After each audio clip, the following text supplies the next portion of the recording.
బులెటిన్లో మరో breaking news చూస్తున్నాం. ఉత్తరప్రదేశ్లోని మథురలో గల శ్రీకృష్ణ జన్మభూమి షాహీ ఈద్గా మసీద్ వివాదంలో మసీద్ నిర్వహణ కమిటీ పిటిషన్ను సుప్రీంకోర్టులో ఈరోజు విచారణ జరగనుంది.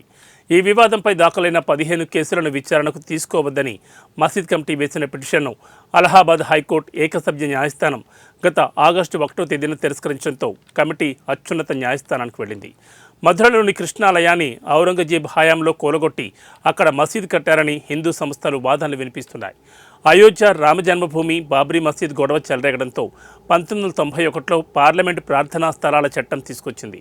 మన స్వాతంత్ర దినమైన 1947 ఆగస్టు 15వ తేదీ వరకు ప్రార్థనా స్థలాలకున్న మత స్వభావాన్ని మార్చొద్దని ఆ చట్టంలో వెల్లడించింది.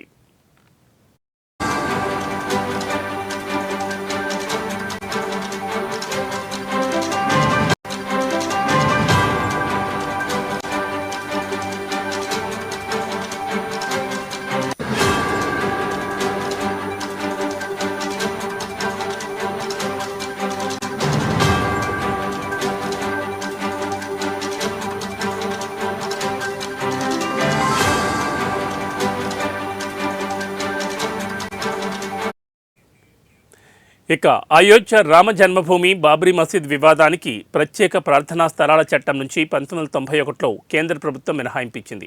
శ్రీకృష్ణ జన్మభూమి సమీపంలోని మసీదుపై హిందూ సంస్థలు వేసిన పిటిషన్ ఈ చట్టాన్ని ఉల్లంఘిస్తోందని మసీద్ కమిటీ హైకోర్టులో వేసిన పిటిషన్లో తెలిపింది. దానికి అలహాబాద్ ఉన్నత న్యాయస్థానం సింగిల్ బెంచ్ న్యాయమూర్తి 1991 నాటి చట్టం మత స్వభావం అంటే ఏమిటో స్పష్టంగా చెప్పలేదని, వివాదాస్పద స్థలంలో మసీద్ ఆలయం పక్కపక్కనే ఉండడం వల్ల ఆ స్థలం మత స్వభావాన్ని నిర్ధారించలేమని తీర్మానించారు. అక్కడి కట్టడం మసీద్ లేదా ఆలయం అయి ఉండాలి, కానీ ఏకకాలంలో రెండూ కాలేదన్నారు.